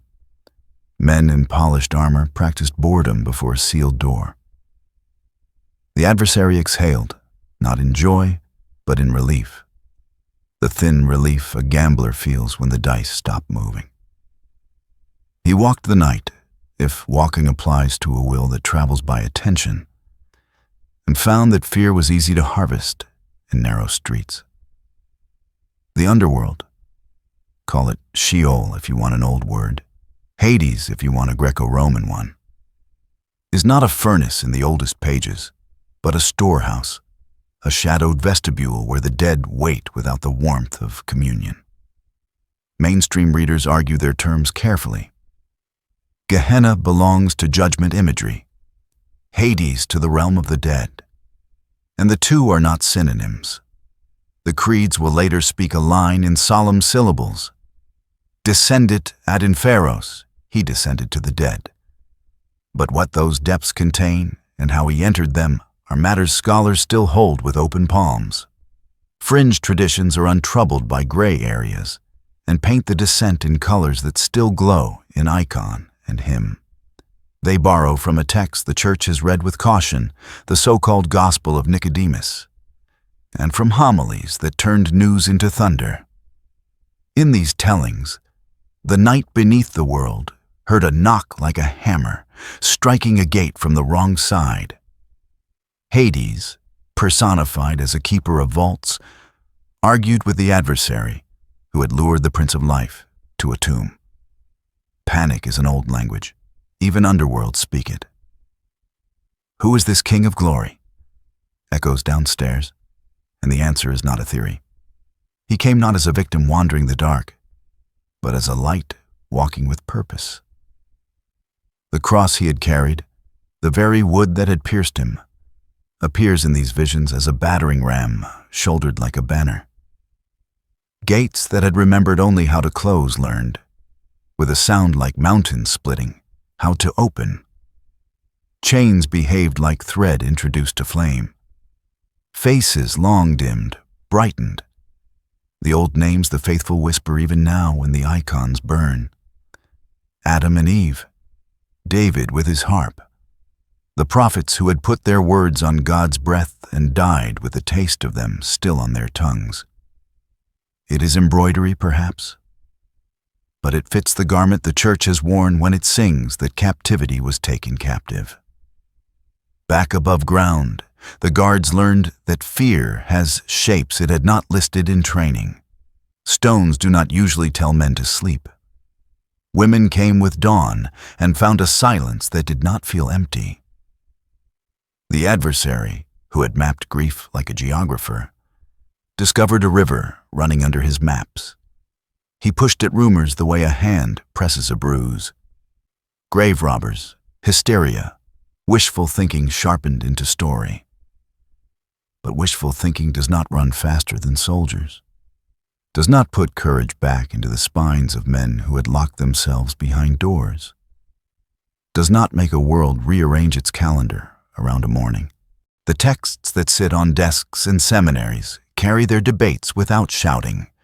What does it mean that he preached to the spirits in prison, as one epistle says, Noah's generation or a wider audience? Does another letter's he descended measure space or status, a map or a humiliation taken on purpose? Did the harrowing name a single hour between death and dawn? or a triumph written outside of time and reported in the language time understands? The uncertainties are not a threat. They are an invitation to reverence. Facts remain like cairns on a ridge. A tomb was found empty. Witnesses multiplied. Women first, then clusters of frightened men who did not expect to be apostles by lunch. A skeptic demanded touch and received it. A persecutor watched a light undo his certainties on a road and asked for orders. The adversary worked new angles. If you cannot stop news, you can drown it in noise. If you cannot refute a body, you can fracture the body that bears his name. He excelled at both. Yet the news kept walking, village to village, empire to empire, until the underworld had to learn a new arithmetic. It could keep its dead, but not the ones he called. Fringe homilies give the dissent a dialogue, and the lines still ring in stone chapels where candles do long work. Awake, O sleeper, and arise from the dead, and Christ will give you light. Whether or not the shout was heard by ears, it reached places deeper than hearing. If Eden had closed its gates with swords that flamed, here the underworld failed to shut a door against a key shaped like surrender. The adversary recognized the shape too late. He had studied power. He had not studied mercy's strength. The harrowing, understood this way, is not a raid, but a reversal. What sin had gathered into one place under lock and rumor, he separated by name, leading forth the righteous as a bridegroom leads a procession through streets that had forgotten joy. In that frame, the cross is not merely payment, it is passage. O death, where is your sting? Is not taunt, but inventory. Above, morning settled itself on gardens that had listened all night. A woman mistook the Lord for a gardener and was not entirely wrong. New Adam, new plot of earth, seeds of the world's future in his hands. When he spoke her name, the adversary felt something he rarely felt: the uselessness of interference. There are moments when a word lands with such accuracy that no lie can find purchase nearby. He rose. He walked through doors that had not learned yet how to open for resurrection. He breathed on men who had learned to count their failures and told them to carry breath into rooms he would never visit in the flesh. He spoke of keys, not to gates he could break easily enough without them, but to hearts that open from the inside. The adversary revised his ledgers and scratched a new column in the margin. After cross, diminished leverage, doubled down on counterfeit church, politicized zeal, purchased silence. If he had expected death to be a country he could govern, he found instead a kingdom he could not enter. The shattering of gates was not noise for its own sake, it was policy. The door behind the world that had always only swung one way now knew how to open toward morning. The adversary kept his title. He did not keep his ground. History moves like a tide, but revelation speaks as if a hand draws it to shore. The story does not end with a slow fading of light. It narrows to a hinge, and on that hinge the oldest adversary stands again, briefly. The text is unnervingly clean. An angel binds the dragon, the ancient serpent, the devil, seals him in the abyss, and after 1,000 years, he is released for a little while to deceive the nations, to gather them like sand, to encircle the camp of the saints and the beloved city, until fire descends and ends the hour in a breath. An observed fact anchors the vision. John's apocalypse presents no duel at the last, only a verdict that arrives as flame and a sentence that hurls the deceiver into the lake of fire, where the beast and the false prophet already are. There is no crown there, only containment. He has learned patience by now the kind that can turn the word little into a strategy. The leash slackens. He feels the old reach return, not glory, never that again, but access. The art he practiced in gardens and empires, in courts and deserts, becomes once more a trade he can ply openly. He does not forge chains, he fashions narratives. Gog and Magog. The vision names the multitudes he gathers, an echo from Ezekiel reposted onto the world's last page. They are not a new people. They are the human pattern condensed. Pride, grievance, brilliance sharpened into contempt. He walks the earth he once mapped and discovers that the oldest promise, you can be more, still opens doors if the hour is pressed hard enough. The final deception wears familiarity like armor. He does not storm the sacred. He counterfeits it. He offers unity thick with spite and calls it peace. He arranges miracles that are only speed, information moving so quickly it looks like omniscience. He choreographs a pageant of power, consensus dressed as revelation, and invites those who have always wanted their opponents humiliated to call the feeling righteousness. If he cannot win worship, he will win applause. They sound similar in crowds. Scholars still wonder where the 1,000 years belongs on the clock that governs hope. Some read it as literal reign measured in calendars, the Messiah's rule rooted in soil you could stand upon. Others see a symbol for this entire age between resurrection and return, a sovereignty that spreads by spirit, not by sword. Premillennial, amillennial, post-millennial. The words have fought politely for centuries, each guarding a different cadence of expectancy. The debate is not a flaw. It is a liturgy of caution against timing the thunder. But all three agree on the weight of the last sentence. Released to deceive for a little while. The short season is the enemy's comfort and his doom. Fringe tellings embroider the moment with images that flicker in monasteries and pamphlets. A veil of the firmament drawn back so the sky becomes a mirror, reflecting not stars but the faces people already worship. 3 days when light goes thin and voices grow loud. Omens stacked like cairns until even the indifferent look up. Whether such signs belong to the hour or to the margins, they align with his method. Saturate the senses until discernment feels like starvation. The line of mercy remains thin and bright through the embroidery. Those who love truth will find it even when it whispers. He gathers them. How easily after all this time. The map of the world tightens like a fist. The camp of the saints looks small enough to swallow. Beloved city, the vision calls it, without pinning it to coordinates. Commentators argue gently across their pages. Is this Jerusalem remade? The earthly city lifted into a pattern it was always meant to trace? Is it the church as polis? The people with God drawn as a single habitation? Is it both, a symbol with feet? The uncertainty is an invitation not to mistake the scaffolding for the house. What is clear is the geometry, the encircling and the encircled, the many and the small, the roar and the prayer. He does not hate the city for its walls. He hates it for its center. For all his centuries as a surveyor of worship, he has never loved a presence he could not control. The ring tightens. Weapons are lifted. Steel, policy, narrative. The beloved are not naive. They do not mistake their quiet for safety. They have learned that obedience can be as loud as thunder to the one who wants them to break.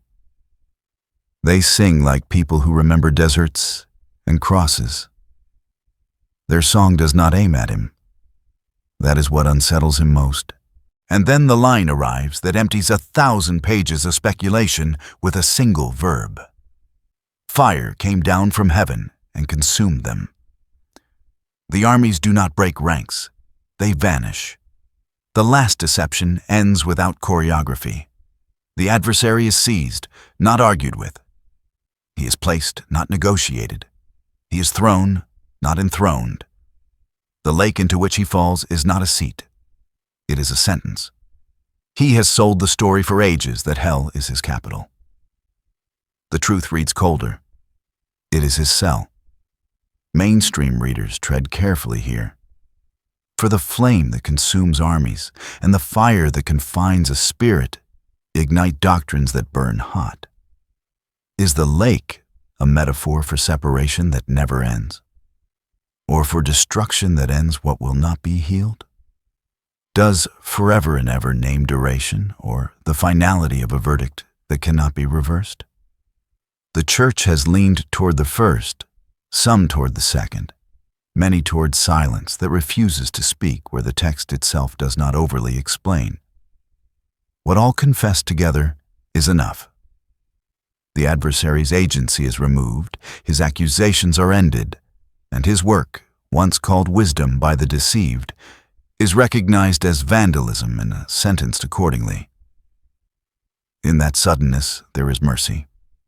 Not for him, he has declined it too long for words, but for the world. The last war, expected by imaginations that love spectacle, is denied to those who would profit from it. Fire, not siege. Decree, not duel. If Eden had slipped on a whisper, and history had lurched under crowns and coins and choirs pointed the wrong way, the end refuses to grant him a stage large enough to dignify his career. His final moment is the unmasking of his whole method. He never had power. He had permission. When permission revokes itself, he has nothing at all. The observer allows one more glance at the fringes, because poetry sometimes points where prose is afraid to look. In old icons of the Last Judgment, the river of fire flows from the throne itself. The same radiance that warms the saints burns what will not love it. The image is dangerous, but it answers a question. What finally defeats the adversary is not an opposite darkness, but a light he cannot weaponize. The beauty he once covered, then coveted, then counterfeited, becomes the element in which he cannot breathe. Silence follows. Not the suspicious quiet of a held breath, but the rest after a chord has resolved. The world will be told in the next section what comes after sentences. For now, the watcher notes only this. The one who began with a question ends without a voice. The suggestion that moved thrones and villages and solitary hearts meets a verdict that requires no argument. The gates he battered are gone, the city he encircled stands, and between them burns a boundary he cannot cross again. An observed fact stands like a stone marker near the road's end. The apocalypse was first carried to real communities: Ephesus, Smyrna, Pergamum, Thyatira, Sardis, Philadelphia, Laodicea, cities whose ruins still lift columns into the Turkish sun. Those people heard not a fable, but a verdict. The dragon's hour is limited. The last fire belongs to God. From those marketplaces and house churches, the story walked outward until even the far provinces could name the adversary's work without mistaking it for rule. Scholarly uncertainty remains where it began, and perhaps it should. Isaiah's morning star still summons debate. King of Babylon alone, or also the shadowed profile of a brighter fall? The lake of fire still resists tidy diagrams, everlasting ruin, or the finality of a sentence that ends what will not be healed. Caution keeps watch at the borders of language. What does not wobble is the center. The adversary's last address is not a throne room. It is confinement. Fringe imagination keeps a candle lit in side chapels and icon corners, a river of fire flowing from the throne, one radiance, warmth to the reconciled and burning to the unbowed. In those painted worlds, keys weigh golden in a carpenter's hand, and broken gates lie like ribs on the threshold of the underworld. The embroidery doesn't rewrite the cloth. It teaches the eye to linger on mercy's brightness. So the narrative draws breath. He began glorious, a covering cherub whose wings learned the grammar of nearness. He asked a question that sounded like reason and turned to rain by whisper. He gathered agreement until harmony had to choose a center and then fell, not by inches, but as lightning falls. He found a garden and proved that innocence can be pushed with a phrase. He mapped empires and learned the craft of wearing masks, law, myth, system, until altars were unnecessary and mirrors did the work. He came to the court and framed devotion as a deal, to the desert and offered bread without obedience, to a hill and mistook a door for a wall, to the last page and discovered that God does not duel, He decides. The lesson that remains is not clever. It is simple enough to engrave on a child's memory. The self cannot bear the weight of a center. To desire to be more is not evil. To choose to be instead of is the root and fruit of 1,000 ruins. The adversary's method, when stripped of fire and horn, is ordinary. Distort, divide, distract. The answer, when stripped of spectacle, is also ordinary. Adore, obey, attend. A final observed fact anchors the closing. The Church has confessed for centuries that Christ is light from light, a cadence that did not require the morning star's glow to dim for its truth to shine. Glory does not compete. It overflows. The warning etched into Lucifer's ark is not that beauty is dangerous, but that beauty unmoored from gratitude becomes hungry enough to eat its own reflection. What then is left to say about the one who became Satan, the ruler of hell? Only this: the title never fit. Rule implies domain and consent. He kept neither at the last.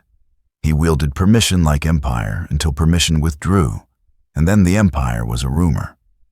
If hell is a kingdom in any sense, it belongs to justice. He will not sit its counsel. His end is not empire, but erasure from the places where praise is spoken. And now, the wind down. The noise thins. The long arc of the tail loosens its grip and lets the hands unclasp. The watcher steps back from the high rooms of heaven and the narrow paths of Eden, from courts where permission is measured and deserts where hunger finds its voice. Stone by stone, the scaffolding of images is returned to the ground. Wings fold, swords are sheathed.